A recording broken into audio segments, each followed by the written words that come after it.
Bueno, muy bien, seguimos aquí en Burundanga con la visita muy especial del queridísimo Felipe Piña. Muchas gracias. ¿Cómo anda, maestro? Contento de estar Qué acá. grande. Yo disfruto tanto cuando venís vos. No sos el único invitado preferido mío, pero hay 4 o 5 que... Menos mal. Sí, uno de ellos, de los 4 o 5 sos vos. Bueno, muchas gracias. Porque como soy tan brutito... No, en un eso punto. no. No, bueno, pero soy vago. Digamos, cuando iba a la primaria estudiaba poco y nada. No, yo también, ¿eh? Después nada, directamente a la secundaria. La secundaria que nos tocó a nosotros también no era para, Claro. no era para estudiar mucho. Entonces, y también uno tenía acceso a, como vos bien decís, a una educación, sobre todo en lo relativo a historia, muy parcializada, muy teñido de una especie de... Los próceres eran personajes intocables, nadie sabía de sus vidas. Sí. Y con la llegada de tus libros, más los de Pacho O'Donnell, más los de algunos más, hemos tenido una visión de los próceres distinta, humanizada. Sí, humanizada en el buen sentido, ¿no? Porque a veces la gente humanizada piensa que nos metemos con la vida privada. Y no, hablamos de las pasiones humanas en el sentido de que un tipo que le interesa la política, un tipo que está tironeado por las condiciones estructurales de la época, condicionado por su tiempo, no el que caminaba por la vida independientemente de lo que pasaba en el mundo, ¿no? Por eso es tan importante el contexto. Y fíjate que lo que hacían los manuales de historia era descontextualizar. Nunca te ubicaban en qué estaba pasando en el mundo en ese momento, ¿no? Razón. Por ejemplo, una pavada, ¿no? Las campañas sanmartinianas se estudiaban aparte de lo que pasaba políticamente en el país. Entonces, bueno, entendía las peleas tremendas que tenía San Martín con Rivadavia, por ejemplo, ¿no? Y que no le mandaban guita. ¿Y por qué no le mandaban guita a este tipo que está haciendo una campaña libertaria? Claro. Por ejemplo, el episodio, y nos remontamos a la conquista de América, Sí. al descubrimiento en realidad de América de Colón. Sí. Siempre aparecía como un hecho. Yo decía, mirá qué loco este tipo Colón. De la nada va y le propone a los reyes católicos que va a ir a descubrir o a buscar no sé qué. Y no era de la nada, No. estaba en el contexto de una cantidad de otros viajeros, Sí. piratas y demás, de distintas nacionalidades, Sí. portugueses, ingleses, que estaban todos en la misma. Sobre todo portugueses. Pero el tipo en realidad le propone ir a la China, ¿no? Claro. Lo que queda claro que ya estaba claro que el mundo era redondo, ¿no? Hacía mucho. Claro. Y entonces le propone ir por el otro lado, como dice Galeano, ir al Asia por la espalda, digamos. Claro. A traición, de alguna manera, y esto es lo que finalmente hace. Y de hecho los reyes no le dan un mango, o sea, los reyes lo que hacen es cobrar unos impuestos que tenían en la ciudad de Palos, que tiene que poner una nave, él tiene que Claro. conseguirse la guita, no sponsorean la expedición, realmente le dan muy poco dinero.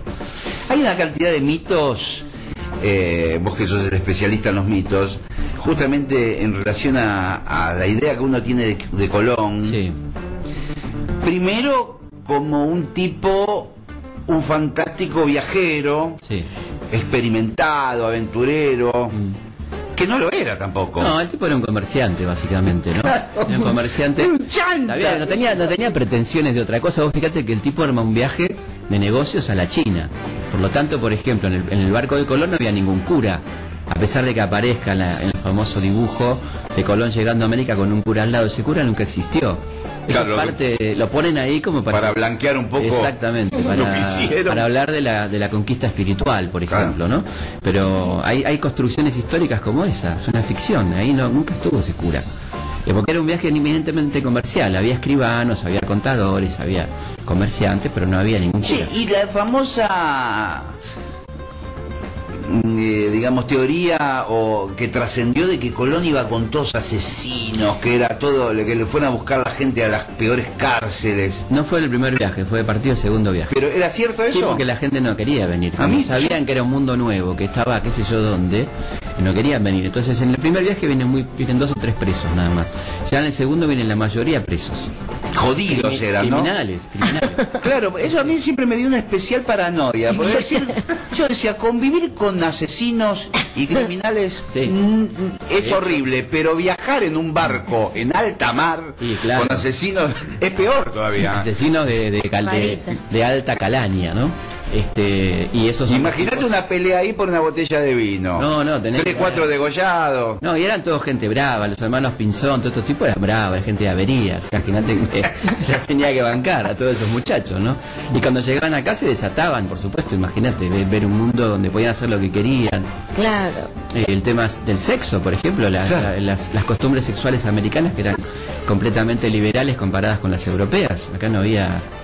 En la parte donde llega Colón, porque hay un mito muy interesante también que es el indio americano como una unidad, como que todos los sitios americanos son iguales y son muy diferentes, con culturas muy diferentes, con costumbres muy diferentes, pero a donde llega Colón, que es la zona de las Bahamas actuales, era una zona de una gran libertad sexual, de una vida muy libre, con pocas pautas. No existía el trabajo, por ejemplo, como concepto, porque la gente se las arreglaba. Claro, me imagino que ahí los frutales y los animales, los pescados y todo lo que aparecía. Tal cual.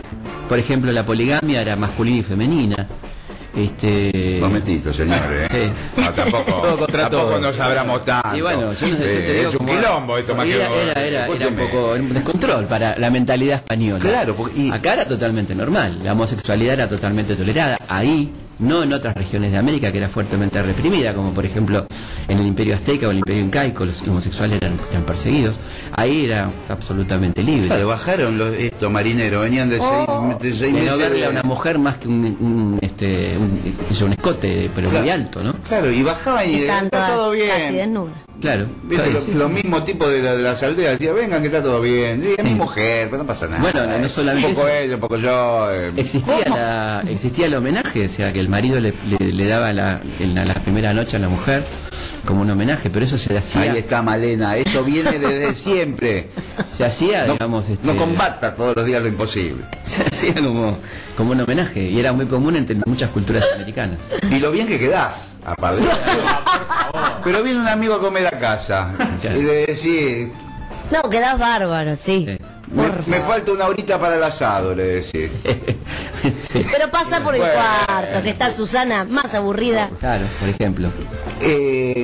Tus libros son bestsellers totales, venden infinidad de ejemplares, pero ahora se acerca uno que puede llegar a superar todas las expectativas. Vamos a ver. No, ¿y por qué? Porque es Mitos de la Historia Argentina 5, que tiene que ver con... O sea, figuran capítulos como Rodolfo Walsh, Jaureche, Alzo Garay, Perón, la Revolución Cubana, el Che Guevara, el rock and roll. Sí, cómo no. Aparentemente esto es muy atractivo.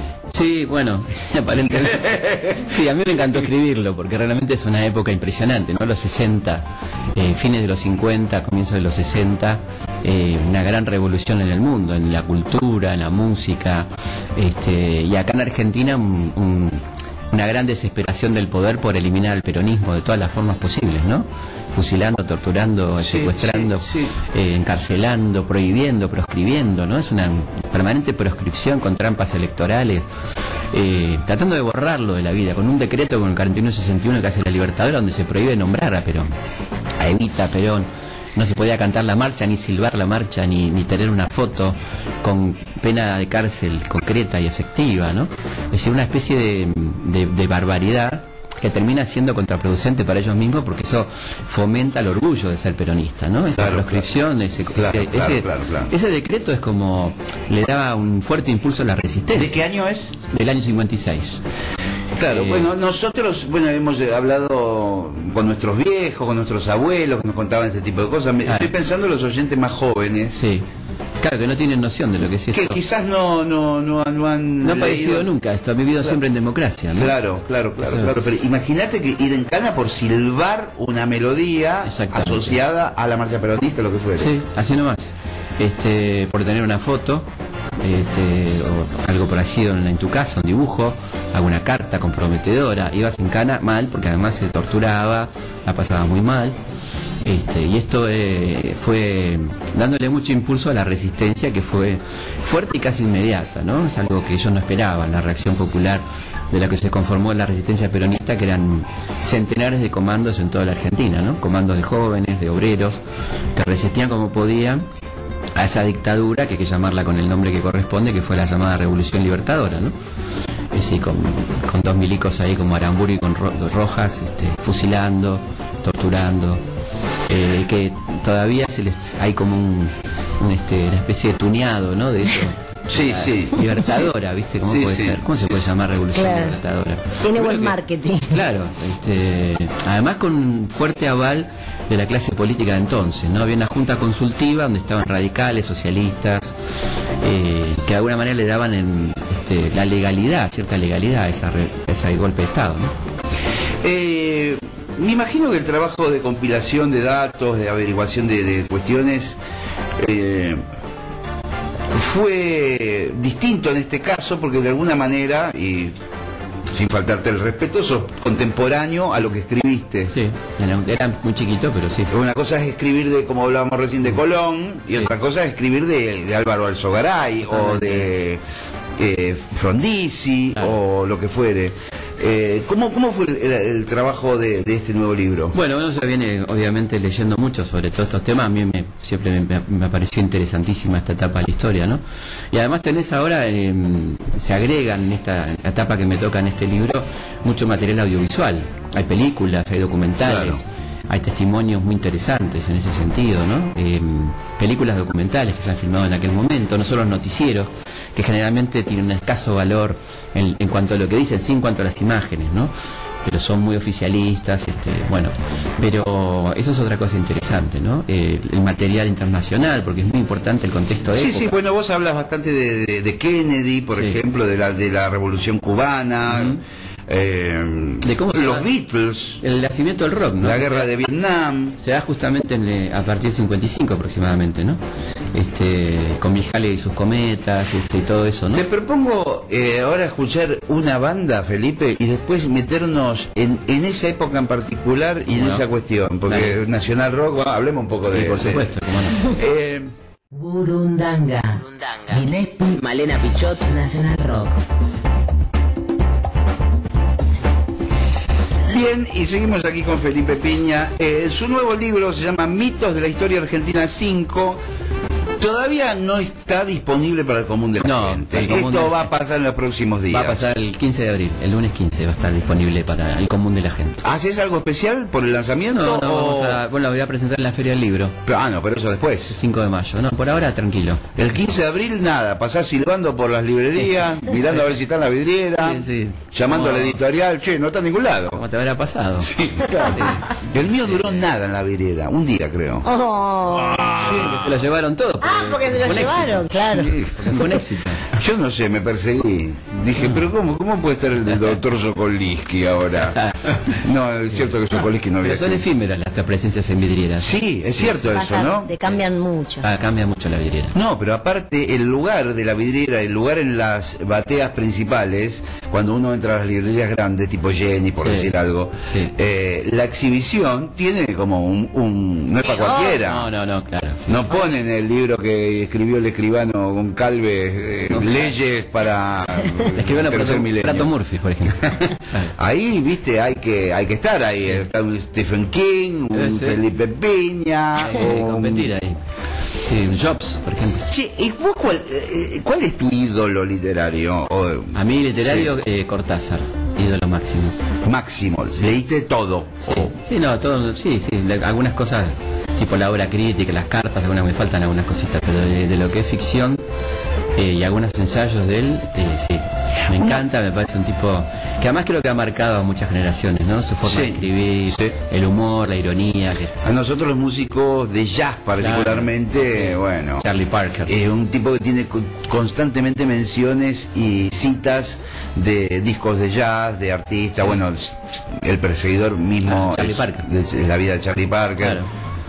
Y además, bueno, un tipo fanático de Satchmo, ¿no? De los grandes del jazz. Y trompetista, ¿eh? Hay muchas fotos, nunca lo escuché tocar, digamos, pero hay muchas fotos de él con una trompeta en la mano fanático, tocando. Le encantaba la música clásica y el jazz sobre todo. Además, París era una ciudad muy jazzera en los 50, 60. Estaba el famoso Festival de Jazz de París, que era maravilloso. Claro, y muchos músicos americanos, en una especie de recesión que hubo, se fueron a radicar a París y a Europa en general. Miles Davis, París. Claro, hizo la sesión para el Caldazo, ¿te acordás? Claro. La música de la película, maravillosa, ¿no? No dejó mujer con cabeza. sin empernar. Sí, Bueno, se da cuenta que un filo y un no, animal, bueno, pero una digo, mano- Miles Davis tenía una facha total. Se Más vestía, facha, sí, tenía onda. tenía onda. Tenía sí. onda. Era Miles Davis, claro. Portaba nombre. La carucha Claro. era rarita igual. El tipo sacaba la trompeta y Ya está, ni sí, hablar. no importa nada Bueno, más. No, Bueno. dejémoslo ahí. Bueno, por Pero- favor, y señor. Vamos entrando en Suélteme terrenos la- explícitos. Suélteme la mano, Peña, por favor. Se ponga cariñoso. Bueno, digamos, hoy, por ejemplo, todos los capítulos tienen una gran actualidad, aunque parezca mentira, porque todo juega en nuestra historia. El pasado siempre Está se presente. significa o se resignifica en el presente constante. Veía, por ejemplo, Rodolfo Walsh, Sí. y hay una idea de renombrar una de las estaciones de subte, creo que es la de Entre Ríos, con el nombre de Rodolfo Sí, Walsh, ya salió, lo decidió la legislatura. lo cual generó inmediatamente una polémica. Siempre. Digamos, si... Sí, porque ahí es donde desaparece, donde muere Rodolfo, ¿no? Combatiendo. Claro. Entre Ríos e Independencia. ¿Alguien se puso en contra Sí, de sí, eso? sí, ¿Es sí, sí, posible? Claro, Sí, cómo sí, no. porque, claro, porque no, digamos, los argumentos son, ¿por qué no ponen a otros escritores en otras estaciones y así sucesivamente? Pero, digamos, Tantas estaciones. Tenemos muchas estaciones. en relación a Rodolfo, Ujú. si vos que sos un historiador y acá has tenido la oportunidad de escribir acerca de él, tuvieras que contarle a los chicos muy jóvenes que escuchan el programa, ¿quién fue?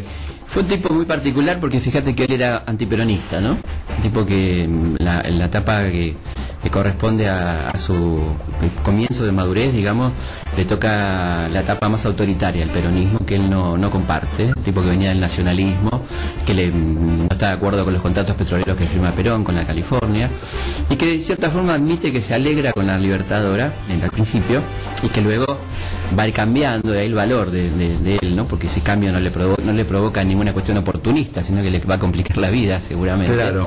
Entender qué estaba pasando a los peronistas, cómo eran perseguidos y evidentemente su extraordinaria trabajo sobre Operación Masacre, ¿no? Que va a empezar a publicar en un semanario llamado Mayoría, por entregas, y que va a ser un éxito impresionante semanal y que él termina Sí. convirtiendo en un libro, ¿no? Y que es un libro de lectura casi indispensable. Y yo creo que es interesante, no reconocido, porque el mundo está muy hegemonizado por Estados Unidos, que es el primer libro de periodismo de investigación Por eso, a eso antes de La Sangre Fría. Sí, ¿no? aquello ¿no? que le gusta Claro. el periodismo y todo eso, Se adelanta casi 8 años a lo de Truman Capote. Truman Capote, y un libro que se lee solo, digamos, porque es un thriller, ¿no?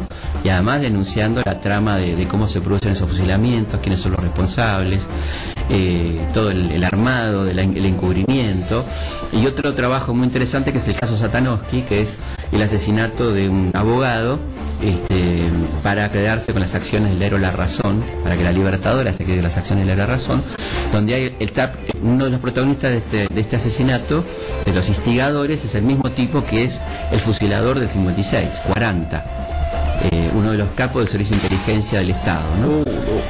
Después de eso, bueno, la vida de Walsh es muy intensa, pero una cosa que no podemos dejar de nombrar es su viaje a Cuba, que evidentemente lo cambia muchísimo, y la participación en la fundación de la Agencia Prensa Latina, que es la agencia que crea la revolución para contrarrestar el monopolio informativo de Estados Unidos, que obviamente le tiraba con toda la revolución, ¿no? Y ahí está personajes como, por ejemplo, García Márquez, ¿no? Rogelio García Lupo, Rodolfo Walsh. Y Rodolfo, me contaba García Lupo, que Rodolfo es el tipo que intercepta los cables para poder protegerse de lo que va a ser Bahía de Cochinos. Pero un tipo que le encantaba descifrar códigos. ¿Cómo? Él se cuelga, por decirlo de alguna Sí, manera, del código Morse él o lo que estaba, fuera. claro, en las rotativas de Prensa Latina, y empieza a llegar un cable que venía cifrado, y él empieza a descifrarlo, un tipo que sabía mucho, era estudioso de la Segunda Guerra, de los códigos cifrados, y él descifra, por ejemplo, a dónde van a desembarcar las tropas, ese tipo de cosas que aporta inmediatamente a la inteligencia de la revolución, ¿no? Así que es uno de los fundadores de esta agencia, que fue muy importante, para la que escribía, por ejemplo, Jean-Paul Sartre, o ese tipo de personajes en aquel momento, ¿no? Que apoyaban la revolución. será un hombre que va a unir luego la militancia a su vida, ¿no? Será el fundador del periódico CGT, a CGT Los Argentinos, bueno, un personaje muy interesante de la política argentina, ¿no? Del periodismo. Aquí hay preguntas de los oyentes. Yo recién te preguntaba qué te gustaba leer. Sí. Acá es algo parecido. ¿Cuál te ha dado mayor satisfacción? ¿Qué libro? ¿De Cortázar? Sí, o qué autor. Bueno, sí, a mí me gusta mucho Cortázar y me gusta Borges, ¿no? Lo cual parece contradictorio, pero yo creo que Cortázar era un gran admirador de Borges. Claro. Y creo que gran parte de los escritores argentinos son deudores de Borges en algún sentido, ¿no? Sobre todo los de ficción. Así que son dos tipos que uno disfruta leyendo, ¿no? La verdad que cualquier libro de ellos, bueno, Rayuela quizás sea emblemático porque ahí se resume un poco todo, ¿no? Sí. Y además esa descripción de un París. Nunca lo leí en los 3 formatos, lo leí, digamos, Rayuela tiene, claro, sí, tiene eso de los capítulos corridos, claro. Después tiene las 2 alternativas, sí, que plantea Cortázar, que nunca probé a leerlo así. Es interesante porque coincide. ¿Vos lo leíste? Sí, es interesante porque está perfecto. Hijo de puta, ¿cómo puede ser? Es un rompecabezas, ¿no? Y además la revolución para la época, donde todo era tan lineal, estamos hablando del año 63. Así que yo creo que son libros, como bien decís, placenteros. Realmente te da placer leerlo, ¿no? Y además te ubican, es tan descriptivo, un tipo tan cómplice con el lector, te invita, sí. ¿No? Te invita todo el tiempo a pasar lo que le está pasando, ¿no? Hoy también mencionábamos hilvanar la actualidad con tu nuevo libro Mitos de la Historia Argentina. Hablamos recién con Fede Benítez acerca de la posible condena a la hija de Alzogaray, ¿cómo se llama la señora? María Julia. Sí. Y acá aparece Alzogaray como uno de los protagonistas de uno de los capítulos de tu libro. Sí, Alzogaray fue primero asesor de la Libertadora y luego va a ser en cuestiones económicas únicamente. Después va a ser directamente ministro de Economía, va a inaugurar el Ministerio de Economía, se va a empezar a llamar así, con Frondizi, aplicando un plan tremendo que es el famoso plan invierno, hay que pasar el invierno, ¿no? Aquello que decía. Sí, la frase que quedó, que perduró. Hubo que pasar el invierno, la primavera, el verano, de todo con... Que era un enorme ajuste. Un enorme ajuste del Fondo Monetario, porque una de las cosas que hace la Libertadora en el 56 es incorporarnos al Fondo Monetario Internacional, cosa a la que Perón se había negado durante todo el tiempo del 44 en adelante, ¿no? Una de las primeras medidas de la Libertadora ya con Aramburu es incorporar a la Argentina al Fondo Monetario y ya empiezan los planes de ajuste. Por ejemplo, en el 57 hay un primer plan de ajuste tremendo con despidos, con privatizaciones y demás, ¿no? El modelo clásico, el plan de ajuste que se sigue aplicando hoy en Chipre, por ejemplo, ¿no? Lo mismo, exactamente lo mismo. Exactamente lo mismo, y cuando escucho hablar a Felipe pienso en esta especie de círculo vicioso, sí, eterno retorno de la historia. Sí. Que, bueno, yo tengo la suerte de ser un ignorante, pero claro, pero aquel que lo sabe, como es tu caso, y ver que una y otra vez se repiten las mismas cosas es un poco deprimente, ¿o no? Es un poco deprimente, y además saberlo. Sobre todo que lamentablemente a veces los pueblos también se equivocan, porque por supuesto los pueblos no son perfectos, ¿no? Y fíjate que en el caso de España eligen al zorro para cuidar las gallinas, ¿no? O sea, creen que Aznar los va a sacar del desastre porque son los gestores del desastre, ¿no? Esta idea. Como acá se pensaba que el menemismo te iba a sacar de la convertibilidad porque eran los creadores de la criatura, y en realidad todo terminó en una tragedia como el 2001, ¿no? Esto es un error bastante frecuente. Y además lo que uno ve que esta concentración de la economía del poder cada vez peor, ¿no? En menos manos, con los mismos planes, con la postergación de la misma gente, no hay planes pensados de la gente, sino en recortes impresionantes a los jubilados, a los maestros, pero aportes infernales a bancos estafadores, ¿no? El caso de Bankia en España, todo esto que vemos todo el tiempo. Sí. Y esto parece ser natural, y estamos locos, ¿no? Digamos, no sé. ¿Qué nos pasa en el mundo, ¿no? Digamos, claro, que la guita va a apoyar a los que tienen guita, ¿no? O sea, es una cosa muy obscena, muy obvia, pero muy obscena. Mira que si no hablamos, lo estamos dando por aceptado de alguna manera, ¿no? Naturalmente me surge la pregunta más extraña del reportaje. No, porque vos sos un especialista, historiador para atrás, pero sí, con los elementos que tenés, ¿cómo ves el futuro? Futurología de un historiador. No, es muy difícil. Lo que uno puede hacer son cosas preventivas. ¿Qué cosas no hay que hacer? De hacer futurología es difícil, pero uno dice esto no hay que hacerlo, ¿no? Es este tipo de cosas, de este tipo de políticas absolutamente antipopulares y contra la gente, terminan muy mal, en todos lados terminan mal. No ha habido países que han salido a flote con estas políticas, no existe, o son primaveras temporales. Hoy se murió la Thatcher, por ejemplo, ¿no? Sí. La Thatcher fue la tipa que aplicó los planes de ajuste más tremendos en Gran Bretaña, entonces tuvo un veranito de San Juan que un par de años donde Inglaterra pareció recuperarse, pero terminó en un desastre ese, ¿no? Evidentemente, porque era cierre de fábricas, pérdidas de empleo, quiebre de los sindicatos, que son los que de alguna manera limitan los avances del capitalismo, ¿no? Sí, de alguna manera, porque también es cierto que las metodologías son siempre las mismas. Siempre las mismas. Salir a la calle, pedir, reclamar. Sí. Y además que hoy por hoy acá lo vivimos, justamente esta es una zona neurálgica de distintas manifestaciones y pedidos. Tenemos la Avenida de Mayo, el Congreso, Plaza de Mayo cerca. Seguro. Y uno dice, a pesar de que han pasado tantos los años, no se ha podido superar el sistema de protesta, o sea, es pedir y que se apiaden o molestar de tal forma que no por piedad, sino por bronca, y por la incomodidad que genera que estos tipos estén trabando todo, les terminan dando lo que le dan. Sí, ni siquiera por reconocimiento de lo justo. Lo digo irónicamente. Sí. Ni siquiera por reconocimiento de lo justo, de lo que corresponde. Además, el trabajador tiene una gran desventaja, entre todas las desventajas que tiene, que su salario siempre es a mes vencido. O sea, que siempre la recuperación salarial va atrasada con respecto a los márgenes de ganancia del capital, ¿no? Y eso es una cosa que a veces se nos pasa por alto. Sí, no solo el capital, sino también de alguna manera la forma de la organización que tiene todo el mundo salarial. Cuando uno dice capital, dice el empleador, que es lo que porque vos pensás en los maestros, le pasa lo mismo. El Estado mismo como empleador, por supuesto. Sí, claro. Empiezan a negociar con valores de inflación de años anteriores.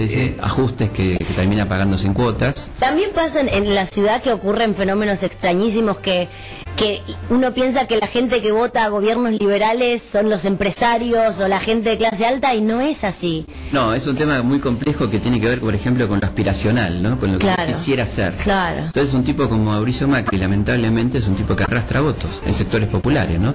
No sé si ahora, después de esto, ya sería muy grave, ¿no? Pero me parece que sí, que tiene... Claro, que es como una esta cuestión de el modelo del buen gestor, o de un tipo que de tomar el país como una empresa. Claro, como una empresa que entonces, el padre no se la quiso dar, ¿no? Pero bueno, yo pienso desde el lado del músico o del artista. Entonces vos decís, pobre aquel que toque una música que pues si es una empresa y vos vas a estimular solamente lo que funciona. Claro. Guay del pobre boludo que estudia tocar violín, una música porque le gusta. Claro. Bueno, lo que pasó acá con los trenes, el tren no iba a lugares donde había poca población y sacaron los ramales, nos quedamos sin trenes finalmente, ¿no? Claro. Es decir, no entender la cosa como un servicio público, sino como algo que tiene que ser redituable, ¿no? Claro. Cuando en el mundo los trenes no son redituables, cumplen servicios muy eficientemente, por otra parte, cada vez más, ¿no? En el mundo. Acá, digamos, se generó la idea de que el tren era prescindible, ¿no? En un país gigante, por otra parte, que llegó a tener la red ferroviaria más grande de América Latina, fíjate, ¿no? Cómo la perdimos. Yo ahora me puse loco, porque soy como un tiburón que está comiendo distintos náufragos que están tratando de llegar a la orilla. Entonces tengo a Felipe Piña acá, sentadito, tranquilo, me contesta todo. Y me pongo loco, porque... Bueno, ¿qué va a hacer? Pero pienso en otro de los temas que evidentemente van a dar que hablar, que uno de ellos es la deformación que tienen las grandes ciudades, la deformación demográfica que tienen las grandes ciudades en el mundo, donde ya colapsan y la gente no puede llegar de una punta a la otra. Porque los estados dejaron de planificar las ciudades. El otro día yo estaba, perdóname que te interrumpa, estaba con un flaco en Claromecó, hablando, y le decía, un hospital bien completo acá, donde está en Tres Arroyos, me dice, a 60 kilómetros. Claro. Le digo, pero estás a 40 minutos del hospital. Y me dice, ¿vos a cuánto estás si te descomponés en el obelisco? Claro. Yo le dije, a 1 hora y cuarto, le dije. Porque la ambulancia no puede ir por ningún lado. Por ningún lado. Totalmente. Sí, yo creo que hay algo muy interesante que tiene que ver con lo que nos pasó la semana pasada, ¿no? Es decir, donde ya el Estado no planifica más urbanamente, sino que planifica los negocios inmobiliarios, donde evidentemente la gente va siendo corrida y termina viviendo a orillas de arroyos, inundables, en los peores lugares, ¿no? Y obviamente esa gente está condenada, y a nadie le importa aparentemente, ¿no? Aquella idea de Alfonsín, de Viedma, A mí me parecía muy buena. Tenía... No era por ahí el momento porque la Argentina estaba muy complicada, pero era muy buena idea. ¿Cómo era? Trasladar la capital a Viedma. Trasladar la capital a Viedma, Era a unos 1000 kilómetros de Una acá. excelente idea, como hizo Brasil en su momento con Brasilia, ¿no? Sacándola de Río y trasladándola a Brasilia, además muy bonita, con la obra de Niemeyer, ¿no? Sí, a mí siempre me pareció de chica muy psicótico como un país tan grande solo tiene una ciudad realmente importante en términos económicos. No, tiene 3, digamos, pero Rosario y Córdoba son 2 grandes ciudades económicamente hablando, ¿no? Pero yo creo que el traslado a la capital era una cosa necesaria, ¿no? Lamentablemente en aquel momento estábamos en el horno, cara pintadas, desastres, ¿te acordás lo que era ese momento? 86, 87, ¿no? Problemas económicos, la herencia de la dictadura que fue tremenda, dejó el país devastado, ¿no? Con minas por todos lados que explotaban todo el tiempo, ¿no? País minado, podríamos decir. Pero la idea era buena, una buena idea. ¿Y trasladar la capital ahí qué significaría? Y desconcentrar todo el aparato burocrático del Estado. Y tendría que mudarse ahí todo. La idea era mudarse, inclusive se llegaron a hacer especulaciones inmobiliarias en aquel momento, gente que compró terrenos carísimos, claro, porque iba a estar frente a la casa de gobierno, por ejemplo. Claro. Después, claro, pobrecito, ¿no? El lugar es divino. Es justo el límite entre Río Negro y Buenos Aires. Río Negro y Buenos Aires. Está de un lado Carmen de Patagones Buenos Aires y Viedma, Río Negro. Y Viedma, y hay un enorme río ahí. ¿Qué pasa? ¿Que es el Río Negro ese? ¿Cuál es? Sí, no me acuerdo qué río. Listo, lo agarré en una, que no se acuerda. Listo, cortamos reportaje acá. Le gana Felipe Piña, chicos. Aparte de una pregunta quedas afuera. Claro. Una pregunta que... Claro, esto no importa lo demás. No. Eliminación directa. Tiene que ser así. Octavos de finales del Mundial. Tiene que ser así. Se vuelve Felipe Piña en el avión. Tiene que ser así. Sí, te quedas un ratito más. Dale, ¿cómo no? Burundanga. Hasta las 21.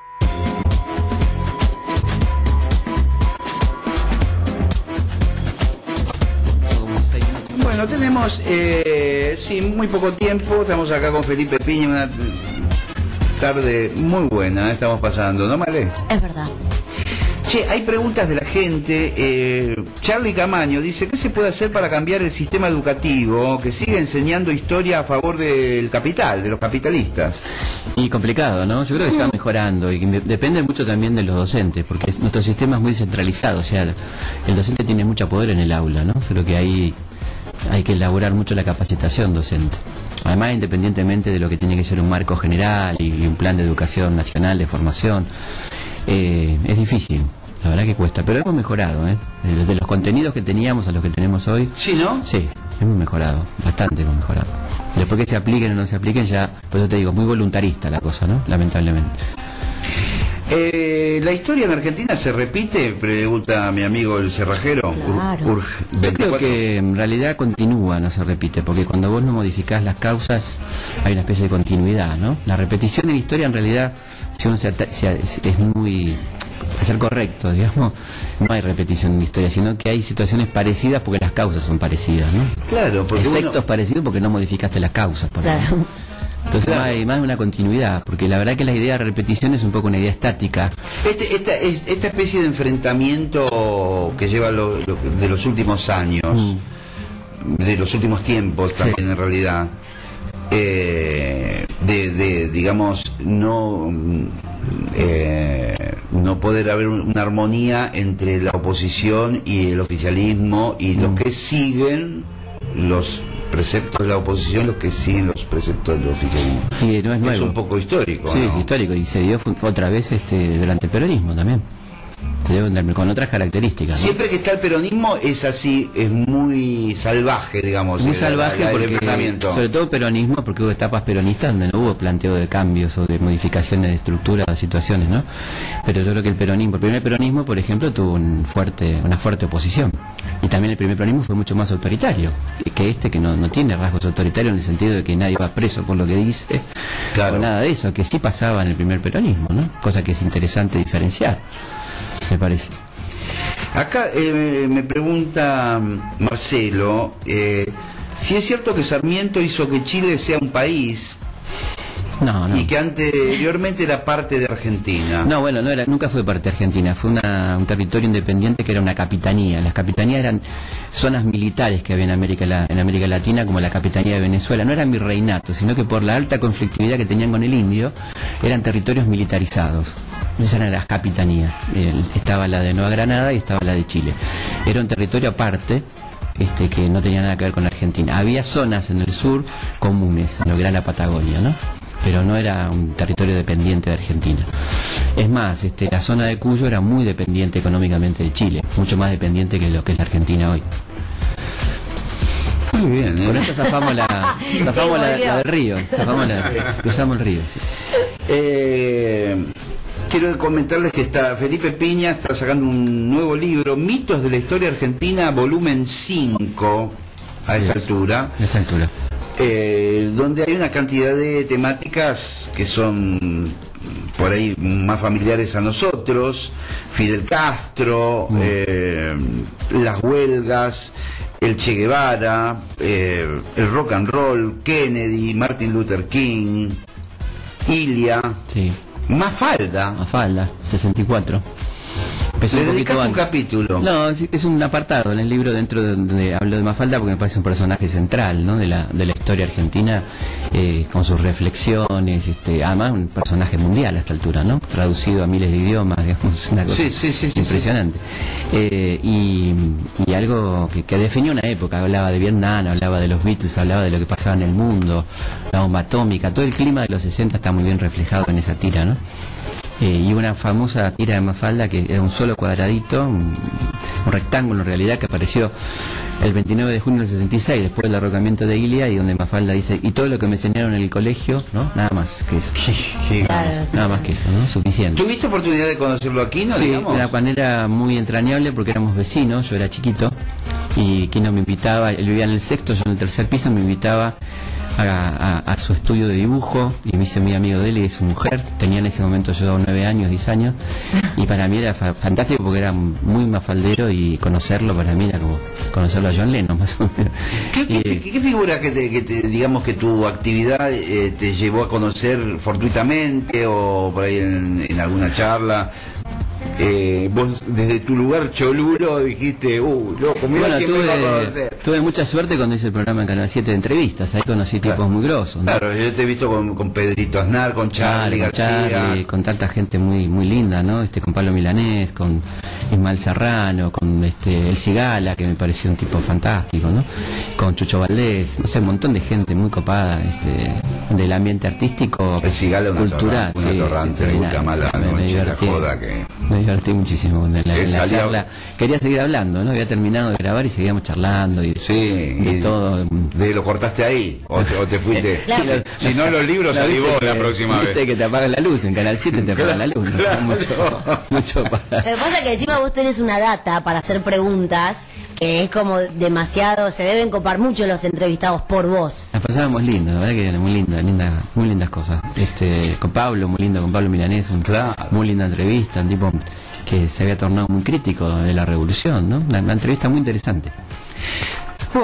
Se me fue el programa. Felipe Piña, nuevo libro, Mito de la Historia Argentina, lo va a presentar en la Feria del Libro, pero sí. Esto será quizás en mayo. 5 de mayo.